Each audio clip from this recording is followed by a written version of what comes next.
Join us as we speak with a whole host of expert navigators through the land of parenting. They'll offer you stories, validation, and a few directions to help you find your way if you're feeling a little lost. So Kelsie Olds, also known as the Occupational Therapist, is an occupational therapist who shares every day with thousands of people online, including me.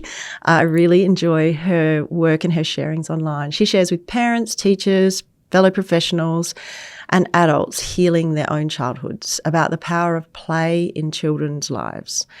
Kelsie has worked with kids in all kinds of settings, from rural Oklahoma to an Air Force base in England to their current home in Geelong, Victoria. And I'm really thrilled that you're in Australia now. Their experiences across different countries and systems give them a unique perspective on how healthcare and education shape childhood. Welcome, Kelsie. Thank you. I'm super excited to be here. Thank you so much. So we would love to know a little bit about you and how you got to this point, literally other side of the world from where you started, and why you're passionate about, so this podcast is about mindfulness, attunement, play, and self-care. I imagine you might go with play, but how we ended up right here today. I'm really curious to learn more about you. Well, there's almost different frameworks that you could come at it, or different lenses you could put on to talk about like where the page came from or how I got to where I am. But a big component of it was my frustration with feeling like a lot of access to healthcare is paywalled in the United States in a way which is where I'm from, given the accent, which in a way that is really, really limiting for lots and lots of people. And I understand that there are access issues and barriers to therapy in many places.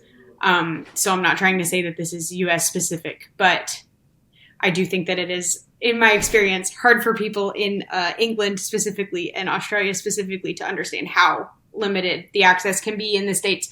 And so I felt like I had all of this information, but that it was, that it shouldn't have to be, you have to jump through 85 hoops for me to be able to tell you really simple stuff like, it's okay if your way that you guys do your evening routine looks different from the way you've seen someone do it in a movie or the way you did it growing up. Or it's okay if, your kid needs lots of uninterrupted time to just like play and explore, or like things that just felt really, really basic. That would be what I would be telling people for my job. And then it was still kind of in the middle of COVID. I was having a lot of clients who were struggling to come to sessions, or everything would go to virtual therapy for a while. And then, people wouldn't be able to do the telehealth that they had planned on or whatever. And the end result was that I was writing lots and lots of emails as therapy, sort of, because everybody was in the thick of a pandemic and we were just trying to figure out what to do. And I felt so guilty about keeping any information to myself that I would write people like 5,000 word emails. I can imagine. I know how long your amazing posts are on Facebook. So I'm thinking, one-on-one emails would be great. There's no chance on the planet that people would be reading these emails because they were already desperately overwhelmed, overworked, living in a pandemic, had a kid at home who's like 3 and has, some really high support needs, and then they're like looking for help, and I just, to me it felt like if I was like, here's a tiny little drip of information, that might have actually been more useful. But at the time I was really struggling with how much it felt like it would be like me being like, well, I have so much that could help you, but I'll only just give you a tiny little bit because, like, I'm like, whatever, like, here I benevolent me giving you this tiny little bit of help. And so instead I would just try to be like, I'll just give you everything I know that could possibly be helpful. But then in so doing, I was actually being overwhelming. And as I struggled to navigate that balance, then I started being like, what I really want to do is just write all of the things that I want to write and just like put them out there. And then if people like want to look for stuff, then they can just like search for it with a term, or they can just look, or, whatever. And then another overlapping lens is that at the same time I took over doing the social media for the clinic that I was working at. So I was already scheduling stuff online and making posts.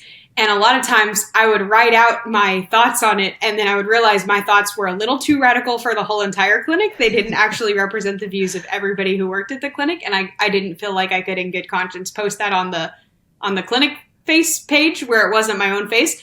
But as for copy pasting it over to a page with my own face on it, where it is entirely my own express opinions, then I did feel like I could do that. So I would edit them down a little bit, but not before copy pasting the original and putting it on my own page. Awesome. And Lucky then I would, for us. and then I would make a more palatable public facing one to represent the opinions of many. And so kind of the confluence of all of those things, of quite a lot of practice of saying a great deal of things and trying to distill it into ways that explained it and made sense to people, of feeling like I didn't want things to be paywalled from people so that they couldn't access it, just like simple and helpful information, and of having the time and work to begin working in a social media platform. Then I started my page, The Occupational Therapist. I'm very fortunate that I named it something good instead of something cringy, because I still like it. Yep.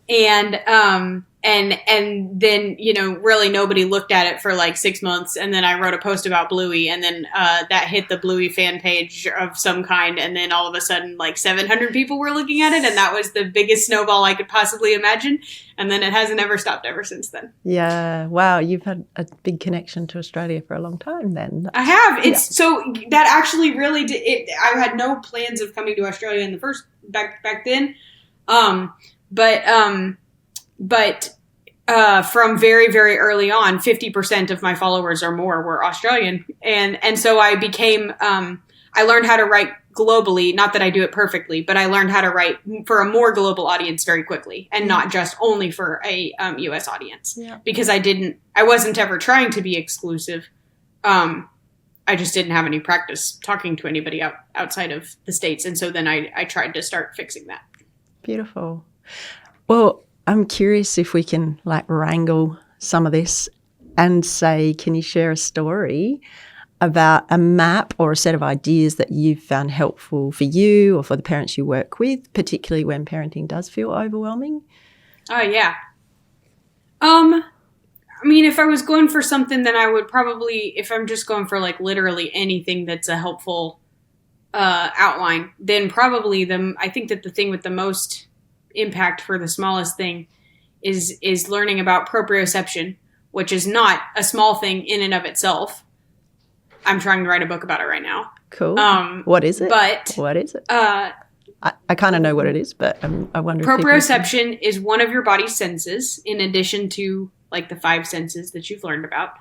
And I'm going to try to keep it small and not deep dive. My brain's wanting to run off in big rabbit hole directions.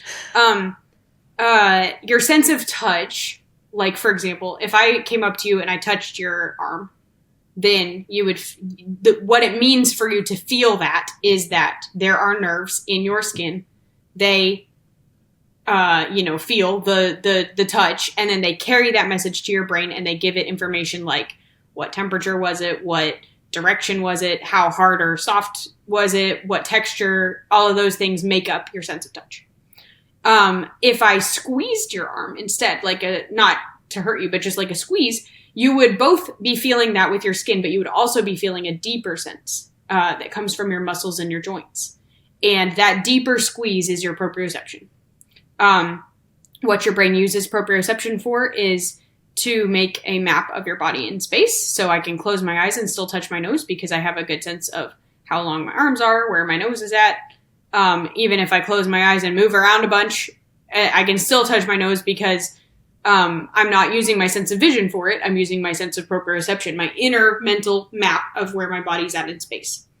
However, in addition to being super important for knowing where your body's at in space, proprioception also has a really strongly emotional regulation component to it, where the sense of proprioception is intensely linked with your emotional regulation. And most of the things that people do to regulate themselves by default, even in bad or inconvenient or inappropriate or socially awkward ways, but what people do by default or what feels instinctively like it makes sense is proprioceptive things. So if you think about a toddler, because toddlers don't usually have a lot of concern for social propriety or pride or dignity or what is, going to impact somebody else, but they're kind of just acting on instinct.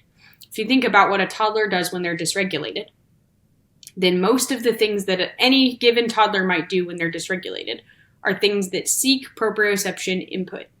And I conceptualize proprioception as going into 3 smaller categories that are maybe a little bit easier to picture. One of those is exertion, exerting your muscles, anything that involves exerting your muscles. So if we're picturing a toddler, running away really fast, screaming at the top of your lungs, those things exert your muscles. Picking up something heavy and throwing it. Also sweeping everything off the table. Sweeping everything off the table. Yep. Those things all exert your muscles. Then the second category is impact. Any part of your body impacting against something else. Hitting, kicking, throwing yourself down at the floor, beating your fists on the floor. Depending on with what speed you hit all of the things off of the table, that might also have some impact in there. Those things give your body impact proprioception. And then the third category is pressure, which tends to be like a slower motion or lower energy proprioception, whereas exertion and impact are a little higher energy. But pressure, when you're dysregulated, might be clinging to your parent, wrapping yourself up in blankets. I used to play a game where it's like, this is the worst shoe in the world, because they cling onto my leg and I couldn't get them off. Exactly that. Yes, grabbing onto. So like it's like a silly game a lot of the time, and then you're getting that pressure through a way that doesn't have to be dysregulated. But if you think about when you've got a kid who's like moaning and just like flopping on you and just like wants to be on you and wants to like whine on you, that's very pressure seeking. And so, we try to learn like how to grow out of these things or how to use different strategies in these things or whatever. But I think that there are a lot of people who still feel like when I am super duper mad, something totally sets me off, I want to punch a wall or I want to throw my phone across the room because it's making me so mad. And a lot of the language we use to describe how we're feeling when we're mad. This printer is making me so mad I could throw it out the window or whatever. We're describing things because so it's not just that we're being out of control or we're being bad or we're being socially inappropriate or whatever. It's that we're real. We have this deep innate sense, whether we know language for it or not, we have this deep innate sense that things that give us proprioceptive sensory input are regulating to our bodies. It is regulating for our bodies to feel that input, and it helps bring our bodies back to baseline. And so even if we don't do them, or we just talk about them or we just think about them or whatever, it's because we know on an instinct level that feels like it would be helpful. And not helpful in the logic or moral sense of like screaming at my boss would help solve the situation that I'm in, but helpful in the body physiological instinct sense of my body is out of whack and out of, it is dysregulated. And screaming would help, would do a bunch of exertion from my lungs and from my rib muscles and from my abdomen, and that would help bring my body back to physiological regulation. Now, of course, screaming at my boss would cause a lot more problems than it actually solved, but it would physiologically feel like it helps because it does that. And so once you have that information, what you can do with that is find ways to build in proprioceptive activities throughout the day before you get to the point of maximum dysregulation where you're using an emergency strategy. So like if I know that I'm a screamer, then a preemptive activity that mimics that without hurting anybody might be singing songs along in my car really loud or something like that, or taking deep breaths. But everybody says deep breaths and they don't know why. And this is one of the reasons why. Like, it's not just like deep breaths because breaths are great. It's deep breaths because it actually is doing something in your body. Or if somebody knows that, their impulse is to hit or to throw something when they're frustrated, whether it's an adult or a kid that we're talking about, then you might know that doing things that involve that exertion or that impact would that are preemptive activities like, oh, I really like to toss a ball around with my kid. And, then I'm getting the chance to build throwing into my day, or throw pillows and blankets at my kid and them flop around in them. And, it's like we're having a pillow fight, but I don't have to get the like touched out sensation of them climbing on me. or things like that, then you can, so one thing you can do is you can use the proprioception to preemptively build in activities throughout the day. And the other thing you can do, which is much harder, is to find yourself a substitute for when you need an emergency coping strategy, so that you don't reach for the one that is harmful. Yeah, I used to have a door off the kitchen into the shed. And when it got too much, I would go out into the shed and like get a tea towel and like wring it. Yeah. So, yeah. And that way I could come back in and go, okay, now I can handle my kids, right. Whatever was hard. It makes perfect sense to people at a body level. Yeah. Even if people are not, and I mean, sometimes I work with parents who are doing things they regret. They're screaming or they're whatever, getting out of control and feel like they're losing control of their body. But even parents who are not losing control of their body, but they still have this feeling of, I just want to scrunch something or hit something or clench my fists or throw something or whatever it is. It doesn't make you an evil, horrible person for being able to recognize on an instinct level, my body wants proprioception sensory input because that would help it physiologically regulate. Like that's not, I had a lot of, just like soul crushing shame in my head about the way that this anger would feel in my body, because I didn't learn anything about how to deal with anger growing up. And so as I got into adulthood, it was just like, what is wrong with me that I'm just like this horrible person with these angry impulses in my head, even if I wasn't doing them. It's like, what is wrong with me that I just want to like ball my fists and scream? Like, what is up with that? And it's like, it serves a physiological function. And so my brain being like, oh, I know how to do that is no different from my brain seeing food and being like, oh, hey, I could eat that. Or like, my brain just seeing, being like, oh, hey, I want to breathe. Like, yeah, I want to do things that physiologically keep my body feeling normal. Like, that doesn't make me, evil or morally bad or whatever. And it also doesn't only have to be about anger dysregulation. That's the one that comes to my mind because it's the one that has been a real big theme in my life. But this can apply to fearful dysregulation. This can apply to silly dysregulation, where kids are almost like laughing and not even really having fun anymore, but like can't bring themselves back down. Like, this can even, it's rarer to have positive emotions that tip into dysregulation, like too excited or, silly could be kind of borderline between those. But it's any kind of dysregulation that your body really wants to expend that energy in some kind of a way. And proprioception activities are often a great way to do that. So when kids are real amped up right before bedtime, and parents are like just trying to like coax them into doing a calmer activity to try to like cue their body for bedtime, then it actually is helpful to know that there's this real pattern where if you do 15 minutes of high intensity proprioception something, high intensity exertion, high intensity impact, pressure is a little harder to do high intensity of. So like I already mentioned about doing a pillow fight, but where you don't have to be being touched by them. You're like sitting on the couch away from your kids and they're like trying to run across the room to you and you're like throwing pillows and stuffies at them. Yeah. So they're getting as much impact as they want, and they can really like even scale it up for themselves, because if you throw a pillow at them and they don't want a ton of impact, they can bop it away. But if you throw a pillow at them and they do want a ton of impact, they could be like, and they're like almost like bopping their own self with the pillow as they like flail and giggle and all of that. And so you do 15 minutes of high intensity proprioception something, either impact or exertion.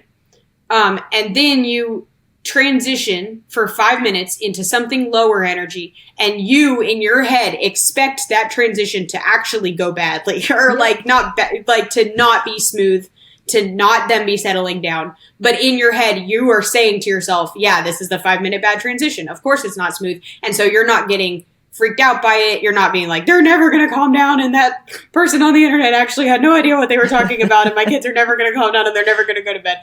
You're modeling with your body regulated and calm, and your breathing is calm, and your heart rate is slowing down, and your kids' bodies are picking up on that cue, because humans are super social creatures, and all that we have to do to regulate is to be around somebody who's regulated and have enough time. And so their bodies are picking up on those cues, and they are beginning to mirror them but their bodies are a little slower at processing than grown-ups are. And so it takes about 5 minutes. And so you're saying in your head, yeah, it's 5 minutes. They're climbing on my head. Okay. I'm modeling, chilling out and reading a book. And then after that 15 minutes of intensity and 5 minutes of bad transition, it usually slips into a very, very settled, now I have this regulation in my body. And of course, I can't say anything that's going to be ubiquitous for literally every child in the world. And so one of the things that I do in OT is that I'll experiment with this ratio to try to figure it out for the parents, but you can experiment with it at home too. Like, does 20 minutes of intensity and then 5 minutes of bad transition work? Or does 15 minutes of intensity, but the transition actually takes like 10 minutes because it seems like my kid's a little slow at picking up on that? Or whatever it is, you can experiment with it a little bit. But once you find the right ratio for your kid, then you have like this magic that to wrap all the way back around to the question you asked me like 20 minutes ago, that would be the like magic thing that I would hand to parents is like, it's not to like trick your kid into being calm or like to like get your kid to do whatever you want.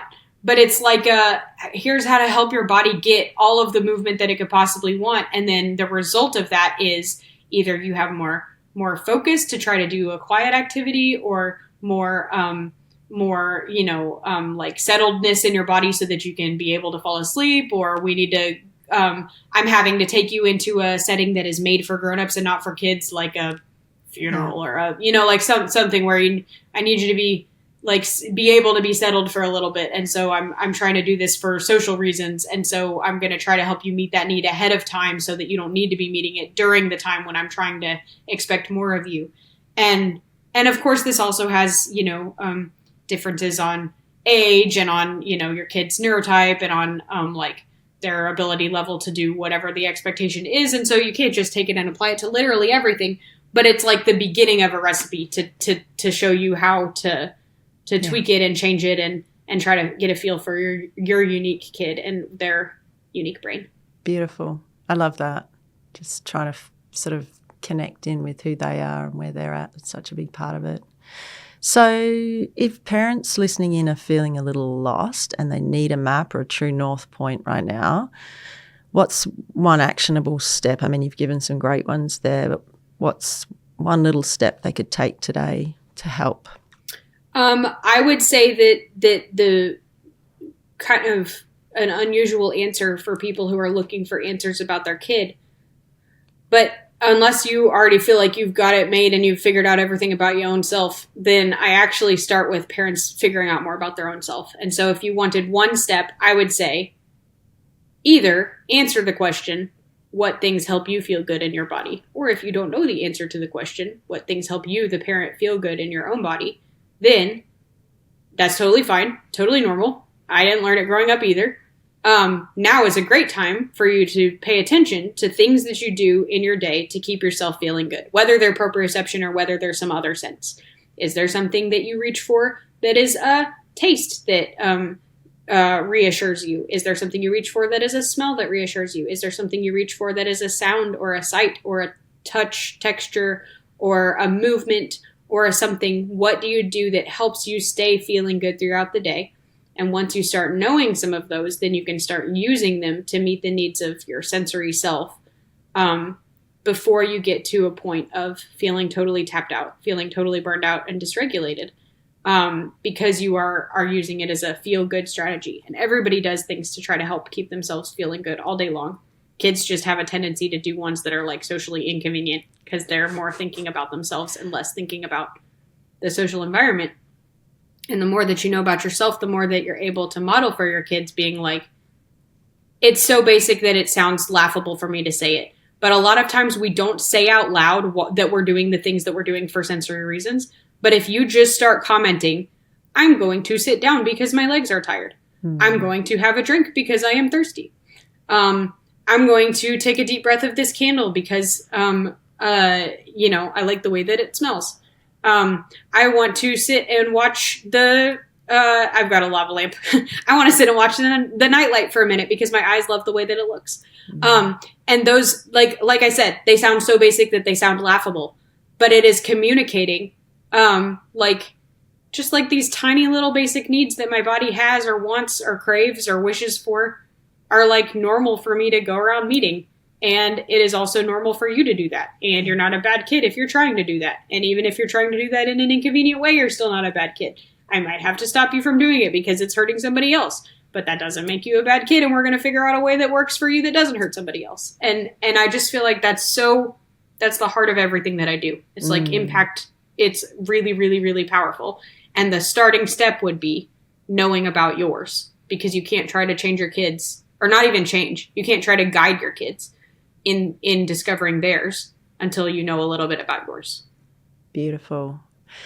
Yeah, that really resonates with my experience, definitely, that it wasn't until I spent some time, the old put your own oxygen mask on first, figure yourself out, yeah.